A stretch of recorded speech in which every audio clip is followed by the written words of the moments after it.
What's up, everybody? Welcome to the Money Down Pod. You are listening to the reaction show. That is my guy, Sean White. You can follow him on Twitter at DumpsterFireFan, myself at Kayvon_sports, as we are getting off a phenomenal sports weekend, and we're heading into just the best time of the year, Sean. All sports are going on. You've got MLB playoffs for those that are big into the baseball. You've got NBA starting up last night, and now they're going to really hit the heart of the schedule here with all the teams playing tonight into tomorrow. You've got hockey going on. You've got both college sports and then college basketball. I mean, you've got college football, NFL, then college basketball is right around the corner. This is truly the holy grail of sports season. I love October, and there's no better way to start out than talking about some reactions, especially to, in my opinion, one of the best college football games we've seen in the last maybe ever, man. I mean, that game was so good. It had every possible storyline needed to make that game great. From Tennessee coming off with a great start, to Bama storming back, to Bama getting the lead, to Bama messing up at the end with clock management, which Nick Saban has had a tendency to do here and there. We've started to see him kind of mess up with some of this clock management. We saw it in the Iron Bowl a couple years ago with the kick six. We've seen him kind of make these mistakes before, and then for Tennessee to have the audacity and the ability to score with that much time left, and then to the disgusting kick that actually went in to win in the game, and then to the fans. It was just incredible, man. It was one of the best football games I've ever watched. What was your main takeaway? I have a bunch, but what was your main takeaway from this game? The main thing is Tennessee's legit Yeah. this year, man. Like they have No a doubt. shot at winning this whole thing. They can play with anybody in the country, in my opinion. The way they played against Bama right there, the way they scored the ball, they're gonna be able to do that to anybody they want to. This offense is high level. They were missing one of their best receivers too. Let's not even forget that. It was Hyatt that Xavier put on the Tillman. show with like 5 touchdowns. They were missing one of their best receivers. Yeah. What we saw was Hendon Hooker dominate a game. And it's the way you beat Alabama as well. That's the way you beat them. That's the way you've always been able to beat them, with the Johnny Manziels of the world, with the performances you see from other quarterbacks that kind of put on their back and beat Nick Saban Alabama teams. And Hendon Hooker did exactly that. And honestly, I fully thought Tennessee was going to fall apart when that fumble six happened. Same. I thought that was going to be the end of it. I thought Tennessee was going to lose their wits about them, because that's what past Tennessee teams would do in that scenario. And credit to Josh Heupel, credit to the Tennessee team, and credit to the fans for being there the whole game, giving that energy. They came back through and they won the game outright. They're a better team than Bama right now. They That's are. the truth about it. And I can't wait to see what they do going forward, because that's going to be a tough matchup with Georgia. But my big takeaway for this game right here is that Tennessee's a better team, and Hendon Hooker's legit, man. Heisman legit, NFL draft legit. We'll talk about his ceiling a little later, but I think he's legit in both categories. I'm telling you, Tennessee, for the first time in the last 15, 20 years, really the first time since I've been hardcore watching college football, because I've been one of the haters out there that's always making fun of y'all. I can't make fun of y'all this year. Y'all are absolutely legit and a threat to win the national championship this year. There's no doubt about it. And everybody has their calendar scheduled for 2 weeks from now when they go to Athens, because that will be the game. If they win that game, you can pencil Tennessee into the college football playoff. And even if they lose that game by a close margin, they still might have a shot, because they now have the best win by anybody in the country. And I don't know if that's going to change. The only way that will change is if Alabama really falls off the table here and loses a couple of games. But as long as Alabama stays and does what they do, Tennessee will end up with the best win in the country. Maybe you can argue Ohio State if they beat Michigan, but that will be something we see down the road. I'm with you, man. This was his Heisman moment, and I hate to do this, but I just kind of have to, because I know a lot of Virginia Tech fans, but boy, Virginia Tech looks like the stupidest program in the country right now.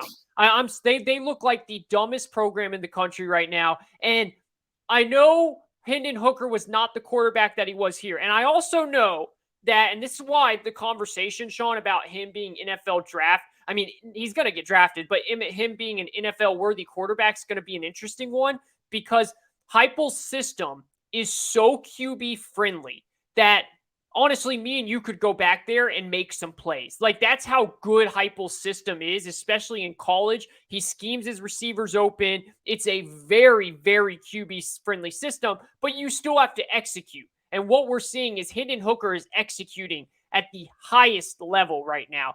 He is outdoing anybody in his path. I was so impressed to see Heupel stick with the run game. That's what sometimes ends up falling apart. Like last year, Tennessee was in the game with Bama, and they only rushed for 40 yards because they went away from the run game. They rushed for like 190 yards in this game. They stuck with the run game. They didn't panic when they got down, like you said. Very, very impressive win by Tennessee, and they are legit. There's no doubt about that. Now, with all that being said, I do think it's fair to bring this up.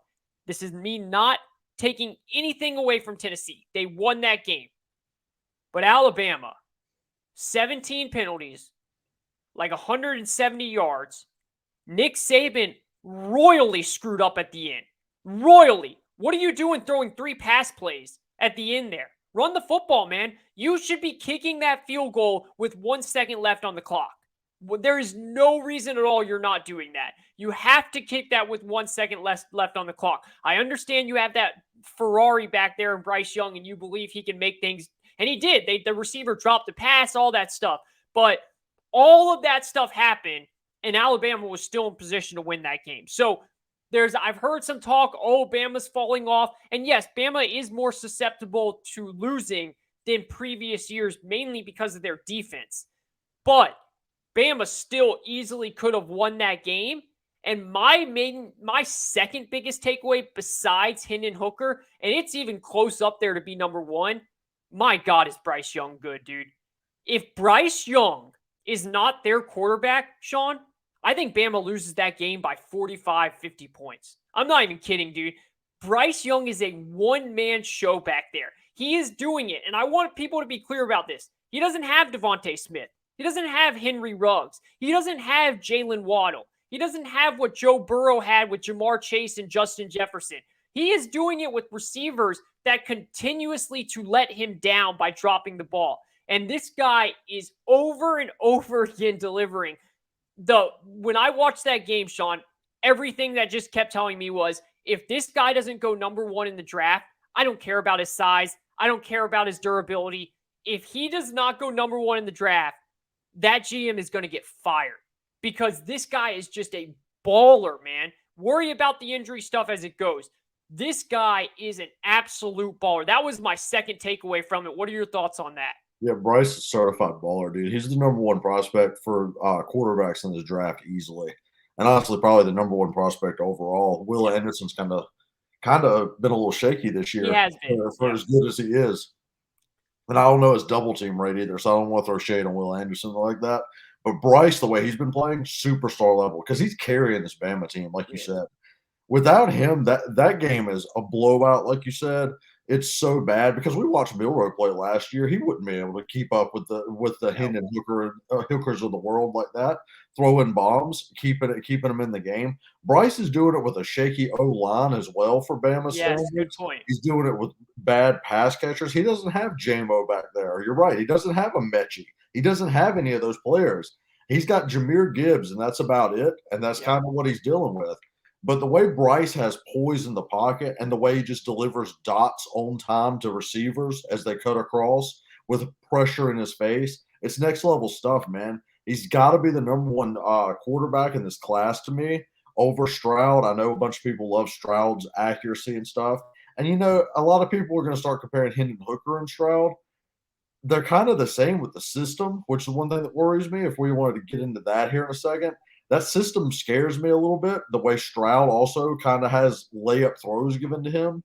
Bryce is doing this on his own, man. Bryce is just back there running a pro style, and he's getting it done. Credit to Bryce Young because he'd win the Heisman off of that performance if they'd have won that other way. This is kind of a Heisman swinging game right here either way for the quarterbacks. But Bryce is carrying. Let me get into Saban right quick before we start talking about the other prospects like that. Yeah. Saban, man, you could tell he's mad losing this game. You could tell he's mad at their performance with the penalties and everything like that. But also with all the blown assignments in the secondary Yes. and everything like that, this isn't your normal Bama secondary. I feel like outside of Kool-Aid McKinstry, they're really struggling out there prospect-wise as well, which is kind of rare to say for an Alabama team. And there's a lot of talk being thrown around. Oh, they're losing some recruits. They don't have a Yep. two deep anymore. Well, usually the one deep's good enough. Like usually the starting string, they're usually good enough to win it all, and they're not good enough on the back end to cover people, which is very strange to see in an Alabama team. That's something I'm going to keep my eye on going forward. Are some of these Bama players getting a little complacent? Are things falling off? Do you think a coordinator change on defense, Pete Golding being out, would that help a little bit? Because that's probably something that I would look at if I was Nick Saban, because this defense is kind of getting worse and worse and worse each year. And it's not because everyone's going to offense over and over. Because if you see in the NFL, scoring's down. So there is things you It can is. do on defense to slow other teams down. Bama's really struggling out here on that. One last thing I want to say about the fans before we move on to. For years, I kind of laughed at the notion of this being a rivalry game because Bama's dominated for Yeah. so long. And I'm like, oh, Bama just goes in there and kicks their ass, and it's like another thing. After seeing the reaction online, Bama, this is the most salty I've seen Bama in a Oh, long they're time. mad. They are so mad right now, and it's so strange for me to see because I've seen them lose to Auburn, and it's almost like respect, man, respect. Like Yeah. we're gonna lose every now and then to Auburn. And I've seen them lose to LSU, and it's like, yeah, they got the talent that we have usually. And I've seen them lose to like A&Ms, and they're mad about it. This is the most mad I've ever seen a Bama fan base after a loss. I mean, they're like chippy about everything, taking shots. I mean, it's kind of funny to see because they beat this team 15 times in a It row, is. and It's I've wild. never considered this a big time rivalry because in my lifetime it hasn't been. It's No. been a one-sided ass kicking the whole time. But man, the way the Bama fans are reacting right here, I can see why it's a rivalry because these Bama fans are very salty. So keep up the pettiness out there because I kind of love it. I really do hope this flourishes in to something bigger each and every year like this with Yeah. Heupel because this has been kind of fun to watch right here. I completely agree. I completely agree. And I do think Heupel is going to keep this going. I don't know about to this level, but we all know that he has a quarterback coming in that talent wise, projection wise, is supposed to be better than Hendon Hooker. So then, and if you look at Alabama now things can change, but who's Alabama's next option? I know they have a quarterback coming in, but is Milroy going to be the guy next year? Because Bryce Young, I'm telling you, Bryce Young is this team. He is this entire team right now. And Bama's not going to fall off a cliff or anything like that, but it's just remarkable to me to see kind of what has happened to this Bama team when we all thought that this was going to be because of where Bama was last year, and we thought it was early for them. We thought it was going to be a no given, and they haven't played. Now, everything's still in front of them. If they win out, they still have a good shot of doing everything they want to do, but it's been different. So let's get into Hendon Hooker here in the NFL wise real quick. To me, I've seen enough where I think he has an NFL caliber. He is an NFL caliber player. I'm not saying he's going to go, number one overall or anything like that. Again, that's all Bryce Young there. But I think that there's a lot of question marks with these other QBs, like a CJ Stroud, which you've alluded to numerous times. I've talked about the Will Levis question marks that I've had. Some people still aren't sold on DJ. I love DJU. There's a lot of guys out there that still have question marks, and Hendon Hooker has a question mark too. Let's be honest. Like I said, the system is very QB friendly, and that's what you worry about. But man, he is so poised, man. He's so calm. His receivers are good, but they're not great. They're not like blow you out of the water receivers here. It's not like Joe Burrow, what he had at LSU. They're good, but they're not great. I am buying into Hendon Hooker here. I am buying in big time to Hendon Hooker, and I believe he's a QB that if he gets in the right system, say the Falcons, something that say something that can fit his strengths, I think he could do well, man. I really do. There's two guys, and I think you're going to push back on this one, but there's another guy that I actually am starting to think more and more the right system could do well if you get him in like the third round. I think DTR could do something in the NFL if you get him in the right system. Yeah, I'm not saying I would do a first round pick on him, but I would take him in the third round. I would totally take a flyer on him because of their stuff. But Hendon Hooker's my number one guy that I would take in the second or third round, second round most likely now. Maybe he jumps into the first. I don't know. But I think that this notion of he's just some college guy and that's it needs to be re-examined. I think he has every capability of being a starting quarterback in the NFL. So yeah, you were texting me about this, and I was kind of like, yeah, I think he's a little bit, but he's a more polished Tyrod Taylor with more tools. And then I started to watch him a little bit because I wanted to go back and look at the film because that was my first impression, just watching games without actually watching any film on him at all. And I was wrong on his arm. His arm's actually a lot better than I was giving him credit for.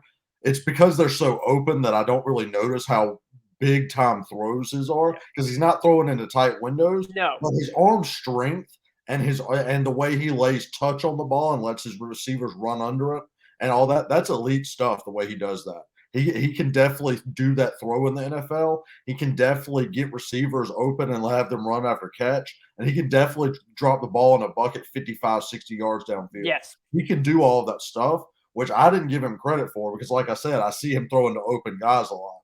That's where the system comes into play, and it gives you concern because we've seen all the Ohio State guys do that. You see that happen in a lot of colleges. That was the old school Mike Leach worry that you had to deal with Mike Leach quarterbacks.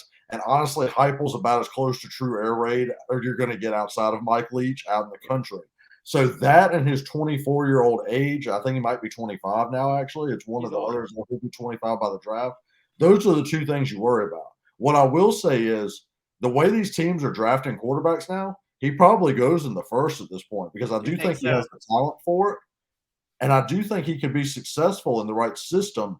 It's just going to be a slight learning curve of having to relearn how to throw into tight windows and stuff. Because I do need to go back and look at his Virginia Tech film, but he wasn't putting up numbers like this. No, not even close. That's early in his career, but that's a different offense, and that's a good comparison to make. That's not something I want to speak on now because I haven't seen it, but I do want to compare how he played in that system compared to Heupel's and see where his massive improvements came and if it's because a lot of receivers are running open. But I will say this, the NFL is a tools game. I'm a big high-end talent guy. That's how I go off of stuff. If we're talking arm talent, I wouldn't touch Levis. I've talked about that for a while. I'm a big stay away from Levis guy because of the way his arm motion is and the way his talent is being projected. I would take Hendon Hooker miles above Levis. He's got easily a quicker release, easily a more pure arm, in my opinion. And I would take him up there with the CJ Strouds. The thing you have with Stroud, though, is Stroud's going to be younger. So that's going to be where that prospect stuff comes in. That's going to be a fun battle to watch is him fighting to get up in the quarterback groups. I think Bryce is head and shoulders above everyone else in this class. But I think Hendon Hooker's making a run right now that could lead him into that top 15 area of the first round of the draft. He was a lot more talented than I gave him credit for. I can't wait to go watch some more film on him and really see where he's improved from Virginia Tech to Tennessee because I think he can, with the right coaching, be a good NFL quarterback. He's just going to have to learn how to throw in those tight windows that he's not really having to do as much in Tennessee. I'm excited to see that. Where you're at DTR, I don't buy DTR as a prospect. I know you don't. DTR just doesn't have the arm, in my opinion, and I have watched a lot of DTR. DTR is more so like, I don't know. I don't see the arm translating for DTR as much. Someone could take a flyer on him, though. I'm not going to lie. I didn't think Tyler Huntley was going to be a great player either, and he's a good backup to Lamar Jackson. So taking DTR wouldn't be a bad option for if you're running a more run-first scheme like that. If you wanted to back up a Justin Fields, if Justin Fields starts to pop or something like that, I could see DTR going into that role, but I don't buy DTR as a third-round pick right now. I think he's more of a fourth or fifth if I had to grade right now without going back over this year's tape yet. Yeah, no, that's fair. And another good example, another good study point for Hendon Hooker is going to be in 2 weeks when he plays Georgia. Oh, it's going to be good, yes. That Georgia game, that Georgia defense is going to be prepared, and it's going to be much better than what they just faced against Alabama. And that's going to be as close to a pro player and style defense that you're going to get. So that's going to be really fun to be able to watch and see how he goes up against that type of defense. I can't wait for that. Anything else you want to hit on from this game or in college in general before we move on to some NFL reactions? Now, do you want to give a quick? Do you think the SEC can get 3 in? Yeah, we could do that real quick. I do not think that I happens. don't believe that either. Okay. I don't think, and the reason I don't think that happens is I think there's too much good teams stuff going on in the other conferences. So like I think that with Michigan and Ohio State, I think they're both going to be undefeated till they play. So one team out of that's going to only have one loss. They just can't let 3 teams in. TCU or Oklahoma State with one loss, or Texas with one loss, with 2 losses, if they run things out. And then you still have things in the Pac-12. Oregon is still in play. They only have 1 loss to Georgia, which is a great loss. Week 1, we all know how much the committee loves about an early loss. UCLA is still undefeated, and USC only has 1 loss. So there are still too many teams out there. And then Clemson. If Clemson goes undefeated, they're going to be in, which at this point, we all think they're going to go undefeated. So I don't buy it. Do you? No, I don't buy that at all either. The world would set on fire. I don't think it's going to play out like that either. I agree. I think Bama's going to lose to Georgia at this point. I do. I think Georgia's going to end up beating Bama. If Tennessee beats Georgia right there, that ends that debate too. Tennessee's getting in. So that's going to leave it where Georgia or Bama fighting would be it. But I do think Georgia could either run the table or whatnot, and then you've got to go Tennessee at that point over the Bama out there, as long as they stick with 1 loss. So I think you're going to get 2 in, if that, and that's probably more of the norm of what we've seen in the college football playoff. That's why you got to expand, man. That's why those 12 teams got to come in soon, because I think they all deserve to be in, to be honest. No doubt about that. I'm totally with you there. And also, I'll just say this, man. I'm not saying it will happen, but I think Alabama could lose to Ole Miss. It's possible. There's a serious issue with what's going on with Alabama's defense. Now, Bryce Young changes everything for them. If he stays healthy, they probably won't. But there's some possibilities that Bama could pick up another loss before they get to that SEC championship game. So we'll see what happens there. Let's move on to some NFL reactions here, man. There's a lot of stuff going on in the NFL. It's a weird year in the NFL. Let's just be real about it. It's fantasy football. There's really no dominant player out there. The quarterbacks in fantasy and in the NFL are so down. Usually you can rotate quarterbacks in fantasy football. Not this year, man. If you didn't take a Mahomes, a Josh Allen, a Lamar Jackson, who's been up and down, or Jalen Hurts, you're kind of just sitting there on an island. And it's a very odd year. But one thing that I think was very clear on Sunday is that the Buffalo Bills are the best team in football. And I think a lot of us knew that already. But the way, and I give Kansas City props. I don't think Kansas City is far off. But the way Buffalo and the way Josh Allen made things happen on that final drive, the run with his legs where he jumped over the guy, the throw where he had to barely throw it over that linebacker to get it to Dawson Knox on that final touchdown was incredible. Buffalo, to me, is definitely the best team in football. And if they do not win the Super Bowl, it's going to be a massive, massive underachievement for them, Sean. There's just no other way to put it. Yeah, Buffalo's the best team right now. Kansas City's not far off, though. No, they're not. Kansas City props for being like that. Mahomes made 2 unusual mistakes in that game that I don't think he can playoff series. Yeah. I think that might be the Super Bowl right there. Is when they play in the playoffs. If they get that, and I think Kansas City's going to make some moves. They cleared some salary cap. I think Kansas City might make a big move here. I believe they will as well. I think these 2 are just the 2 best teams in the league by far, and that's no offense to the Eagles because I think they're solid. The Eagles are just weird, man. The Eagles come out and blow you out in the first half and then never score again. It's the weirdest thing. So that's the one reason why I can't put the Eagles up there at the number 1 team, because they'll just score all in the first half and then not score again. But as far as Buffalo is concerned, they've started winning these close games, which was my one knock on them. Now you kind of just got to give them the title because they're going to either blow you out or now they're going to win close. So they can do both. The defensive line, oh my Lord, the defensive line is so good in Buffalo. They can just rush 4 and rotate them out the whole time. And it's just a problem for any opposing quarterback. Even with all the back end injured, they still can just rotate that defensive line in and out. But the straw that stirs the drink is Josh Allen. Josh Allen's playing on a whole nother level this year. Him and Mahomes are so neck and neck for the number 1 and 2 quarterbacks. They're kind of on their own plane now. No one's even close to them at this point. No doubt. Josh Allen's got the big arm. He's got Diggs. Gabe Davis is now back. It's tough to beat Buffalo because they can hit you with so many knockout punches, and they even ran the ball pretty well against Kansas Mhm. City. I think Buffalo's the best team. I'm telling you, watch out for Kansas City because they're going to get this thing going again, and Mahomes is not going to make those 2 mistakes that he made. It's going to be a tight one between those 2. Credit to Buffalo for handling business. I think the playoffs are going to roll through Buffalo this year. I think they're going to get that bye in the home field. This might be their year, and if they're not, that's going to be a very disappointing year for them because they are the number 1 Super Bowl contenders, in my opinion. Like you said earlier, Josh Allen's on a different level. I think he can win MVP this year for sure. I do too. Sean, is the most disappointing player slash team by far Russell Wilson? I mean, dude, what's happened? Yes. Dude, I mean, think about this, Sean. If I told you before, if we were doing our usual pod and I told you before the year that Tom Brady and the Bucks were going to look terrible, that Aaron Rodgers was going to lose back-to-back to New York teams, the Giants and the Jets, and they're a mess, and that Russell Wilson looks like the worst quarterback in football, you would have laughed me off this pod. You would have been like, dude, you can't say those type of takes. Like that's just ridiculous. And that's what's happening, man. And what's crazy to me, dude, I've never in my life, Sean, seen so many ex-teammates like gloat and be happy about a teammate's failure.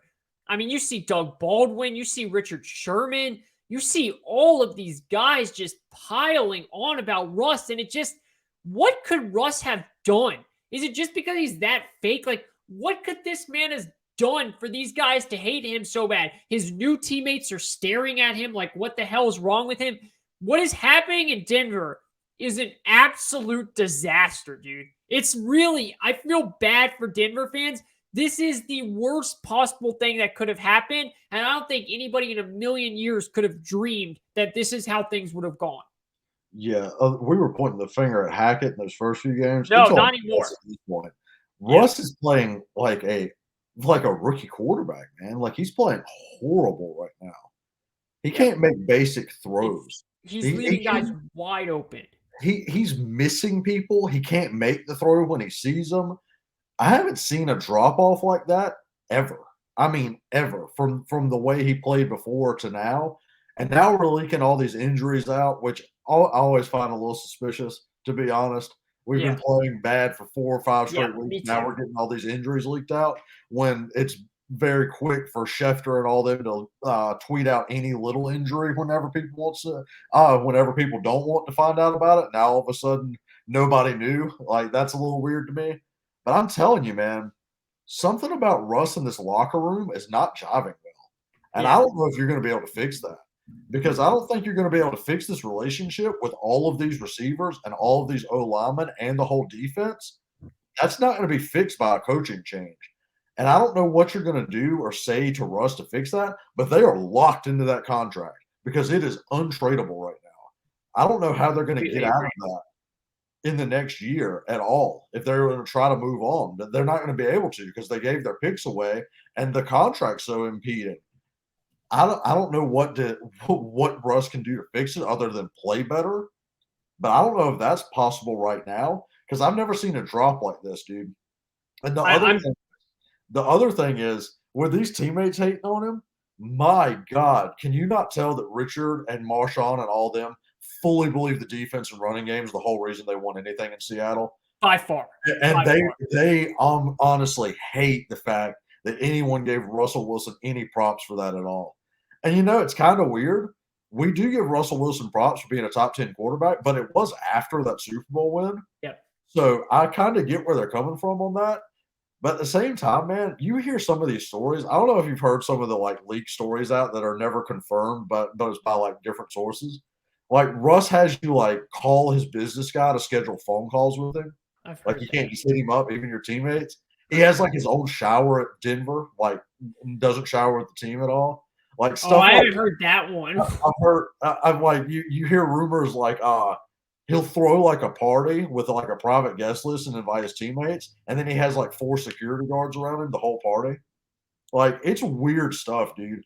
I think the guy's just a little weird, man. And honestly, I think he is. I think even that's not it. even if just one of those is true, it's that's kind of like, what are you doing? Like, Yeah. it's weird stuff, man. So I don't know if he's going to be able to fix the locker room because I feel like he's losing the locker room. And once that happens, it doesn't matter what you do unless you just go out and you're a Mahomes or a Rodgers type where you're just so good that you carry the team. And people are like, okay, I'll deal with your personality. I mean, Rodgers isn't easy to deal with, but everyone deals with him because you know what? He carries the team to win. Yeah. Even this year, he's not doing as good as he did, but he's still out there kind of running the offense.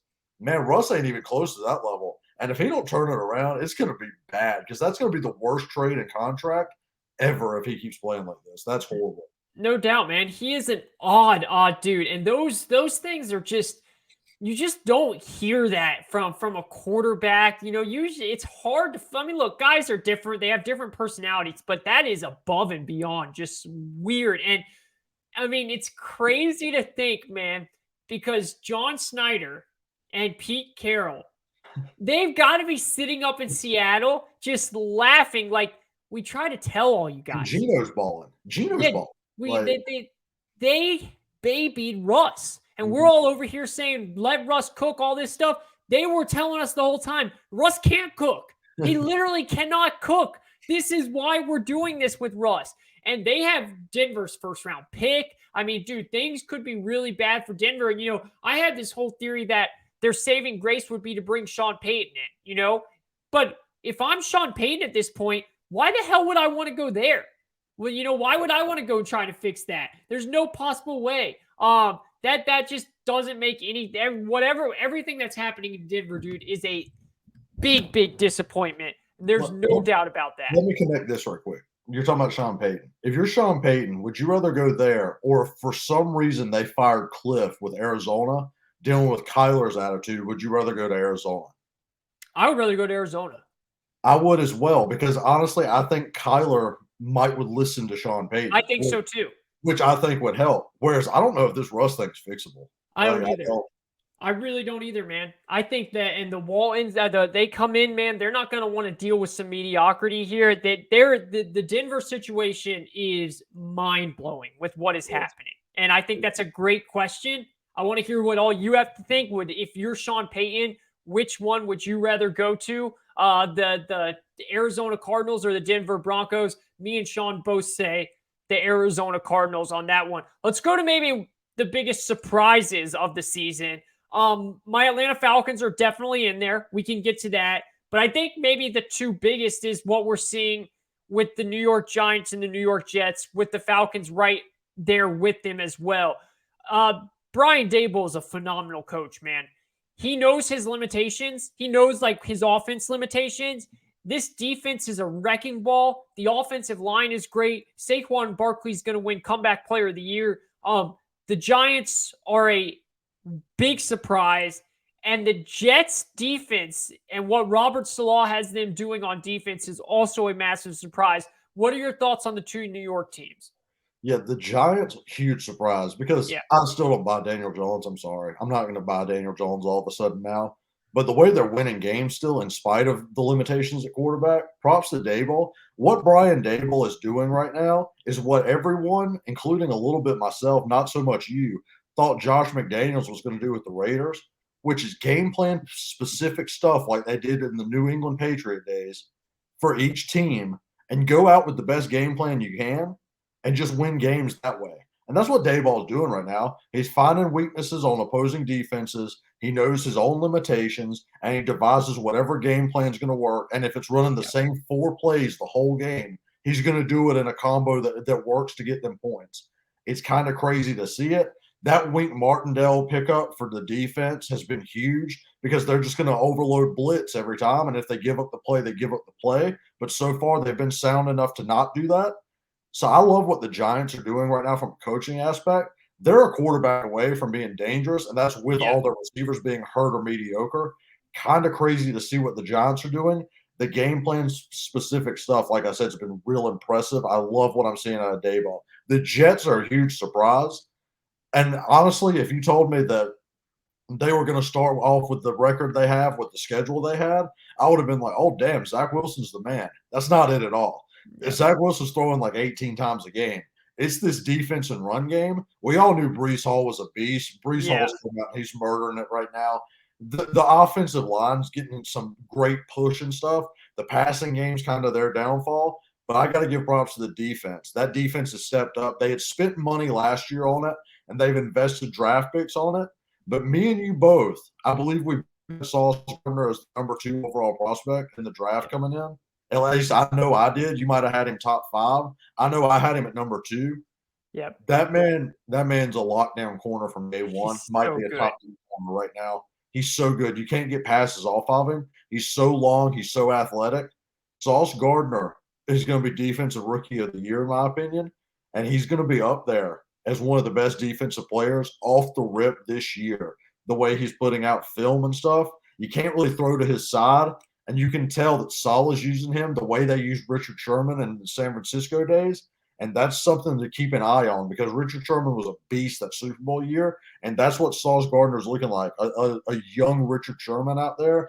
I got to give Sauce credit. I got to give Saleh credit. The Jets are super surprising right now, and it's not even because of their quarterback. Imagine if their quarterback actually started playing well. They'd be a tough team to beat week in and week out. Yeah, the Jets are a big-time surprise. I do think if you're a Jets fan, you're still worried about Zach Wilson because, like you said, he really isn't doing anything. So you need to know, can he come around? The play calling offensively has been phenomenal. The way they're using Breece Hall, the way they're getting my guy Braxton involved on these sweeps and stuff like that. I mean, they have very talented receivers, and they're barely even using them. It's Elijah really Moore had like no targets.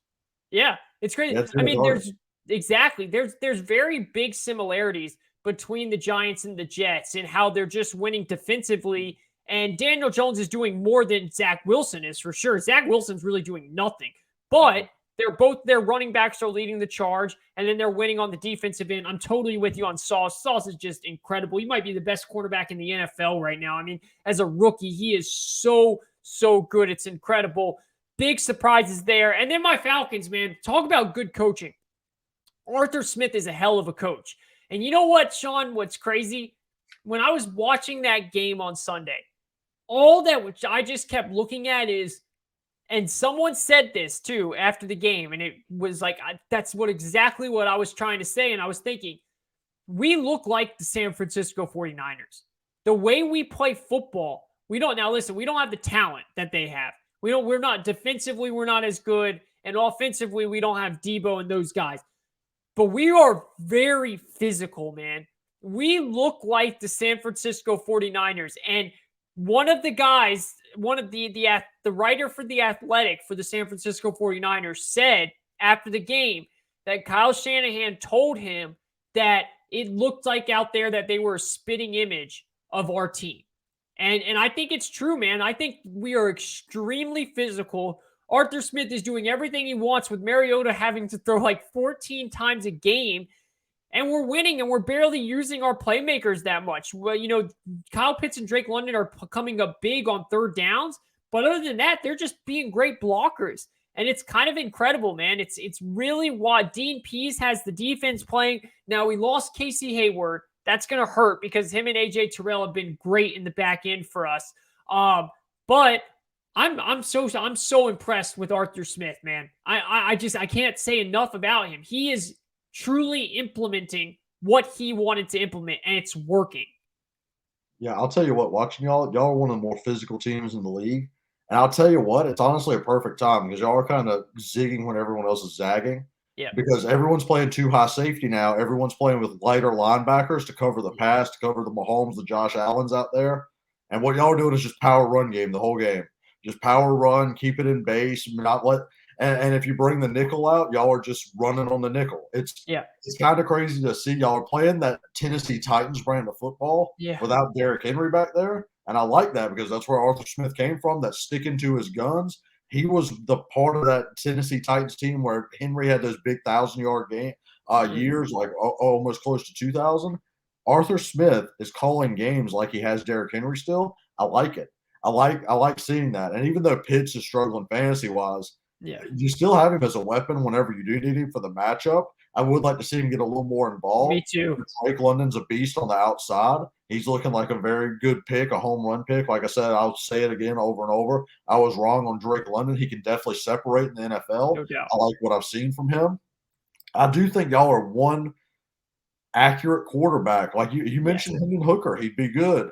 Someone like that can move a little bit, but also can throw dots and accurate passes downfield. Because if y'all can get the downfield passing going, especially when Ridley comes back, y'all are going to be a tough team to stop because y'all are going to go with that run first system. But then all of a sudden, you're going to have 3 matchup nightmares to go along with it No that doubt. can get open at any time. As long as you have a quarterback that can hit intermediate and long throws as well, your offense is going to be unstoppable if you're running the ball like that. So I really like what I'm seeing out of Atlanta. A lot of people thought they'd be a top 3 drafting. Easily. I thought they'd be in the top 5, to be Same. honest. We talked about it a lot. Honestly, they're looking like a playoff team in this NFC. I like what I'm seeing out of the Falcons. Definitely one of the biggest surprises. Them, the New York teams in Seattle, those have got to be the top 4. That's kind of crazy to watch. Props where need to be given. Arthur Smith can coach, so he's going to be in the league for a while coaching. He can. I'm very impressed with it. You're so right about getting that one quarterback, and it'll be interesting, man. I thought I was going to be just locked into college all year, but I've actually been very happy on Sundays lately, which is great. Before we get out of here, do you want to talk about your Jags for a minute? Because I just feel like sometimes you need to clear the air because I think that your fan base is a little delusional at times, and from what I saw, I thought Trevor played great on Sunday. Tell me if I'm wrong, but I thought Trevor did everything he could to win that game for you guys, and it was your defense that wasn't able to hold up. Where are we at with the Jags? He did. I'm learning our fan base is one of the most low IQ football fan bases, and I think it's because they probably only watch the Jags, and it's been like it melts your mind for 10 years watching such bad football. Honestly, it's weird. Some weeks they're like, oh, well, they need to run the ball more because Trevor can't carry him throwing. So this week they ran the ball for like 250 yards. He was awesome.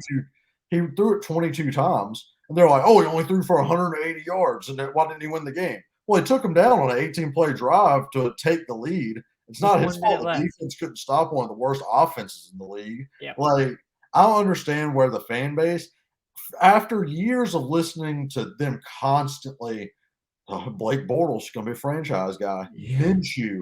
Like, they'll sit there and defend these terrible quarterbacks, and then we finally get a guy, and like, he's going through normal growing pains. Like, dude, Mahomes made the same picks in year 4. He's going through normal growing pains just because he misses a receiver every now and then, and just because he can be inaccurate at times, like in different spots in the game. We get this, oh, he's a bust. I don't understand it. I don't understand that part of the fan base. And I've just started ignoring them on Twitter because what lost us the game was the defense. Easily. Shaq Griffin played the worst game of cornerback I've ever seen anyone play as a starting cornerback. I'm not lying to you. And I've seen like Dwayne Gratz and all them from 2010. That was the worst game of corner I've ever played. I texted you that I thought he gave up 13 catches. He gave up 9 with 2 pass interference penalties. That's insane. So I was close. Yeah. The other one was we gave up 13 crossers across the middle that Devin Lloyd was supposed to handle. So that was a bit of a rookie thing, and the coach should have adjusted because it's like obviously Duke can't cover a crosser. So let's adjust that. It was just a horrific day by the defense. Tyson Campbell had the best day in coverage on the season, though. He had like a 91 coverage grade. He gave up 2 catches for 8 yards. So on the other side, you can see they weren't throwing at him. It was all Griffin. So I expect him to be better because you can't be any worse. That was absolutely horrible. But the way we lost on that, Trevor is the first quarterback ever to throw for I saw that over 20 completions, 90% completion percentage, 3 touchdowns, and lose the game in 103 years. So that was not on Trevor at all. He did everything he needed to. And I know the defense feels bad. They probably know they let him down on that one. And that's just what it is when you're a young team. I'm honestly not worried about it because I said before the season, this is what we were going to be. We're going to lose games we should win and win games we should lose. And we're going to have great Trevor games and we're going to have some smaller, less good Trevor games. That's what happens when you have a really good quarterback going through growing pains. That's what happens when you have the 3rd youngest team in the league.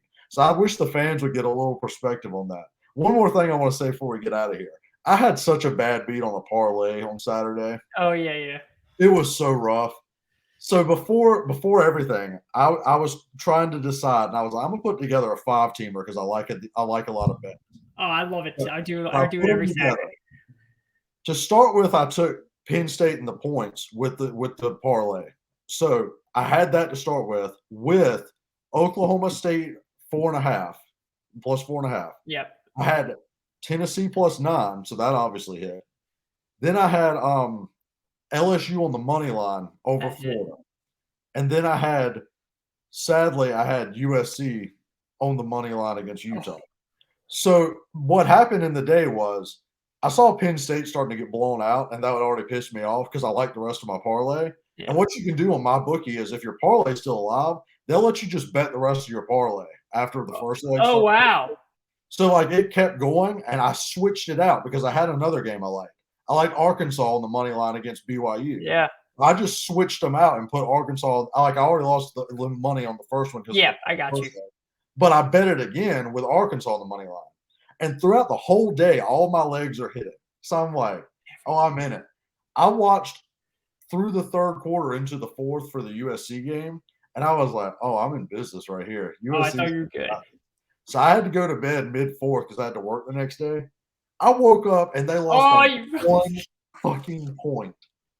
1 point. Because when I went to bed, they were up by either 14 or 10. They're up 14, yeah. Yeah, and Utah came back and beat them by 1 point. And I was like, in my head, the first thing I thought was, they went for fucking 2 on a 2-point conversion. Yeah, that's exactly what they did. I looked at Twitter, and it was all over the place. And I was so upset because I thought for a fact I was waking up $375 richer. And instead, I just lost my money on the parlay, all because of that 2-point conversion. That was just such a bad beat to wake up to on a Sunday morning. That is such a freaking gut wrencher, dude. That sucks so bad. And if you just took USC on the points, but I don't blame you because the value was better on the money line. So I don't blame you for taking the money line because the value was better. But God, that sucks. And dude, what's crazy was because I had Oklahoma, my parlays got fucked because I had Penn State in everything. I really thought Penn State was going to do great. And I had Kansas in a couple too. I had Kansas plus 9, and they ended up losing by 10. So that screwed me on a lot. But the Oklahoma State game, they were winning the whole time, and then they almost didn't even cover. And usually when you get a win like that, like, okay, they stuck by, usually you're like, all right, this is going to carry out. That's such a bad beat, bro. And USC just couldn't freaking tackle Cam Rising. Like, just tackle Cam Rising. They couldn't do it. Not only did it kill your parlay, but it might have ruined their college football playoff hopes too. So that was unfortunate. And the worst part about that is USC completely outplayed Utah in that game. Like, completely. So we live to bet another Saturday. That's for sure. Good stuff. Anything else before we get on out of here? No, we're going to come back later in the week. One more show. We're going to talk the NFL and college preview, like some of the games we like, what we're going to see, some of the bets we like. Yeah. And also, we're going to make some Eastern and Western Conference finals picks for the NBA. It just started up. Want to go ahead and get those out there so that when the season's later on, we can revisit where we were wrong, where we were right, because we do a lot of NBA talk once the NFL season ends. We do a lot of NFL draft NBA talk, so we want to get there. Kayvon was a former scout, so it's a lot of stuff like that we like to get to. So we're going to give our picks for that as well on the next show, as well as our picks for the weekend. Thanks for sticking with us. It's been good. No doubt. So look for that tomorrow or Friday. That's where the predictions and the for NBA and NFL and college will be out. So look for that. Money Down Pod on YouTube or wherever you find your podcast. This is going to be a fun NBA season. There's a lot of really fun teams and good storylines that we are going to be covering the whole way out, and the Lakers are not one of them, Sean. So I hope that's not what you're about to say, because they are just a joke already. But anyways, that's my guy, Sean White. You can follow him on Twitter at Dumpster Fire Fan. Myself at Kayvon_sports. We'll be back later this week to talk all things predictions and picks. We'll talk to you then.